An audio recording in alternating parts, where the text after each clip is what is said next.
بیان کرنے کا، آپ نے اس کو بند کر دیا۔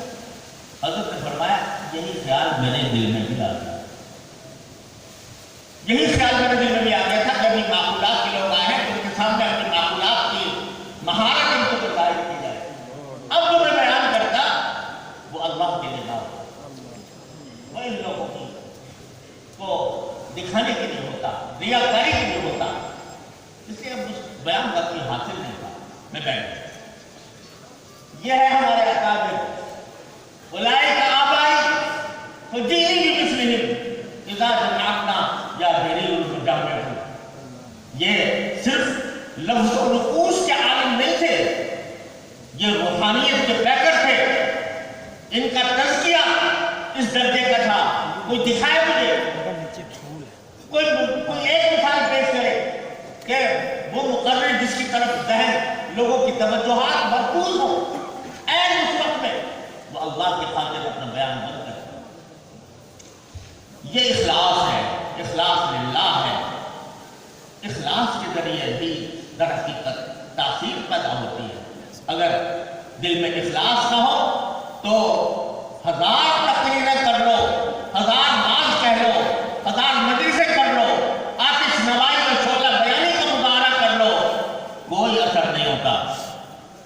لیکن اخلاص کے ساتھ چھوٹے چھوٹے جملے بھی، اخلاص کے ساتھ سادہ سیدھے سادہ بات بھی وہ انسان کے دل پر اثر کرتی ہے۔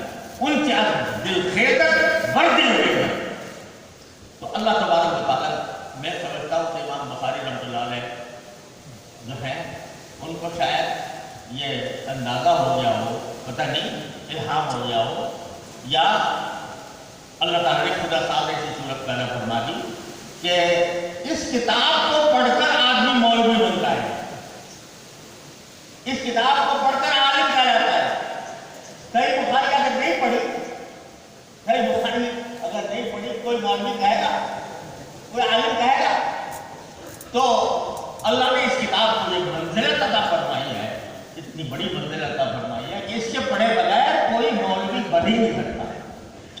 تو جب مولوی بننا ہے اس کتاب کی خاطر، تو جب جا رہا ہے تو جاتے جاتے اس کو سبق دے کے جاتے ہیں کہ تمہارے اعمال بھی بولے جائیں گے، تمہارے اقوال بھی بولے جائیں گے، ان میں دیکھو کہ تمہارے اعمال میں کتنا وزن ہے، کتنا اخلاص ہے، تمہارے اقوال میں کتنا وزن ہے، کتنا اخلاص ہے، اس بات کی فکر کرو۔ اور پھر ساتھ ساتھ امام بخاری نے معتزلہ کی تردید کر دی کہ وہ کہتے تھے کہ اعمال تو اعراض ہوتے ہیں، ان کو کیسے کھولا جائے گا؟ تو قرآن کی آیت پیش کر دی اور پھر حدیث اس کے مطابق پیش کر دی کہ کلمتان حبیبتان الی الرحمن خفیفتان علی اللسان ثقیلتان فی المیزان۔ یہ حدیث امام بخاری نے 3 جگہ نکالی ہے صحیح بخاری، کچھ الفاظ کے اختلاف کے ساتھ اور کچھ سند کے اختلاف کے ساتھ، لیکن یہاں پر لائے ہیں پہلے سند کے اعتبار سے تو وہ حدیث لائے ہیں جو انہوں نے احمد ابن اشکاب سے سنی۔ احمد ابن اشکاب کے بارے میں حافظ ابن حجر رحمۃ اللہ علیہ فرماتے ہیں کہ ان کی روایت کو سب سے آخر میں لانے کی وجہ یہ ہے کہ مصر میں سب سے آخر میں امام بخاری نے احمد ابن اشکاب سے پڑھا تھا، تو آخر میں بھی وہی حدیث لے کر وہی سند لے کے آئے تھے احمد ابن اشکاب والی۔ دوسرا یہ کہ دوسری جگہ جہاں پر اس روایت کو نقل کیا ہے تو وہاں پر ہے سبحان اللہ العظیم و سبحان اللہ بحمدہ، وہاں ترتیب دوسری ہے۔ تو یہاں پر وہ حدیث لے کر آئے جس میں سبحان اللہ بحمدہ پہلے ہے اور سبحان اللہ العظیم بعد میں ہے، تاکہ اللہ جل جلالہ کے نامی کے اوپر کتاب ختم ہو۔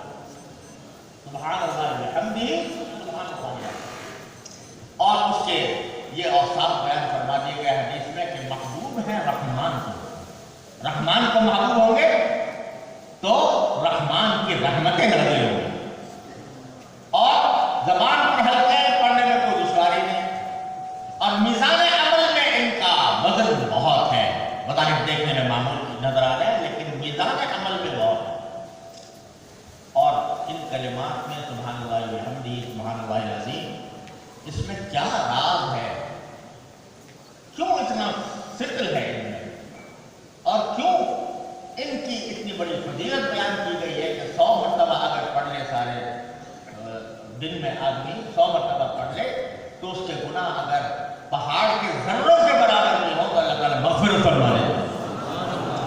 کیوں ہے یہ؟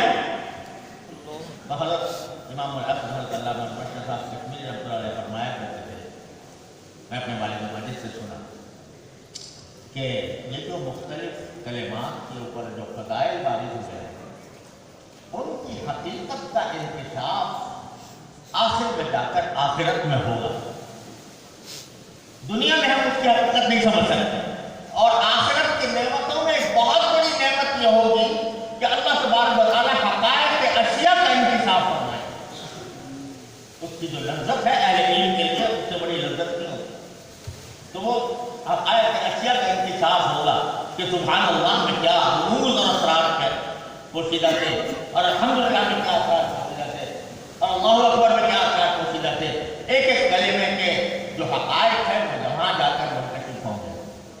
لیکن میرے شیخ حضرت عارف قدس اللہ تعالیٰ سرہ فرمایا کرتے تھے کہ ان دو کلمات میں یہ عجیب بات ہے کہ سبحان اللہ و بحمدہ یہ کلمہ تنزیہ کا ہے، سبحان اللہ، اور بحمدہ جو ہے وہ کمالات کا ذکر ہے، سبحان اللہ و بحمدہ۔ کیا معنی؟ میں اللہ جل جلالہ کی تسبیح کرتا ہوں اس کے حمد کے ساتھ۔ یہ وبحمدہ جو ہے یہ عجیب جملہ ہے، ترکیب کرنے والوں کو مشکل پیش آ گئی کہ اس کو کیا کیسے ترکیب کریں اس کی، سبحان اللہ وبحمدہ، تو یہ کہا کہ وہ واو جو ہے حالیہ ہے، اور مطلب یہ ہے کہ متلبساً بحمدہ، کہ میں تسبیح کر رہا ہوں حمد کے ساتھ متلبس ہو کر۔ تو ہمارے حضرت فرماتے تھے کہ دیکھو تسبیح کیا معنی؟ تسبیح کا معنی ہوتا ہے کہ میں اللہ جل جلالہ کی ذات کو بے عیب سمجھتا ہوں، اقرار کرتا ہوں کہ ہمارے تعالیٰ کی ذات بے عیب ہے، اس میں کوئی عیب نہیں۔ اب جب کسی آدمی کے لیے بھی اگر پڑھتے ہوئے یہ کہا جائے کہ اس میں کوئی عیب نہیں ہے تو کیا مانا ہے؟ لا بأس بہ، اس کا مطلب یہ ہوا کہ لا بأس بہ، اس میں کوئی عیب نہیں۔ یہ کوئی بڑی تعریف نہیں ہوتی، لا بأس بہ۔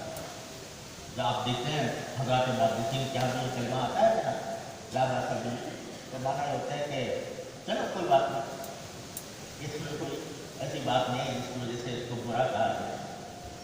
تو حضرت ہمارے شیخ عبدالفتاح بلوچہ تھے، اللہ تعالیٰ ان کی رحمت فرمائے، میں نے ان کا ایک سیلف عالم سے میں نے ذکر کیا، تو میں نے کہا آپ ان کو جانتے ہیں؟ نا لا بأس بہ، لا بأس بہ، تو وہ لا بأس بہ کا مطلب یہ ہوتا ہے کہ بھائی چلو ٹھیک ہے گوارا ہے۔ تو اگر یہ کہا جائے کہ اللہ تعالیٰ کے اندر عیب نہیں ہے تو لا بأس بہ، اب یہ تو کوئی تعریف نہ ہوئی، یہ اللہ تعالیٰ کے ذات جمال کے مطابق نہ ہوا، تو وبحمدہ یعنی جس لمحے میں اللہ تعالیٰ کی تسبیح تنزیہ کر رہا ہوں اسی لمحے اللہ تعالیٰ کی تعریف کر رہا ہوں، سبحان اللہ وبحمدہ۔ تو یہ سبحان اللہ وبحمدہ کا کلمہ جو ہے یہ معمولی بات نہیں ہے، یہ باری تعالیٰ کی صفت تنزیہ بھی ہے، صفت تحمید بھی ہے، بیان تنزیہ بھی ہے، بیان تحمید بھی ہے۔ تحمید کس کی ہوتی ہے؟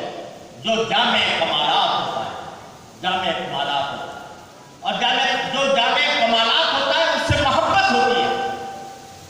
محبت کس سے ہوتی ہے دنیا میں؟ جس کے اندر کوئی کمال ہو، اسی سے محبت ہے۔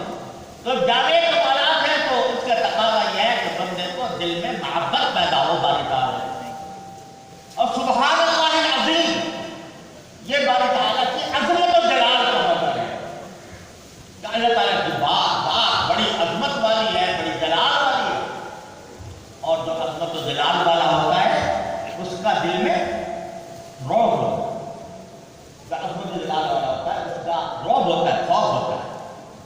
تو سبحان اللہ کی حدیث سے پیدا ہوتی ہے باری تعالیٰ کی محبت، اور سبحان اللہ عظیم سے پیدا ہوتی ہے باری تعالیٰ کی کا خوف اور رعب، اور جب محبت اور خوف مل جاتے ہیں اسی کا نام خشیت ہے۔ خشیت کسے کہتے ہیں؟ کہ کسی کے عظمت و جلال کی وجہ سے، کسی کے جمال کی وجہ سے، کسی کے کمال کی وجہ سے آدمی کے دل میں یہ روح ہوتا ہے یار میں کوئی اس کی مرضی کے خلاف کام نہ کروں، کہ اس نے مجھے پیدا کیا، اس نے میرے خود پر انعامات تھے، اس نے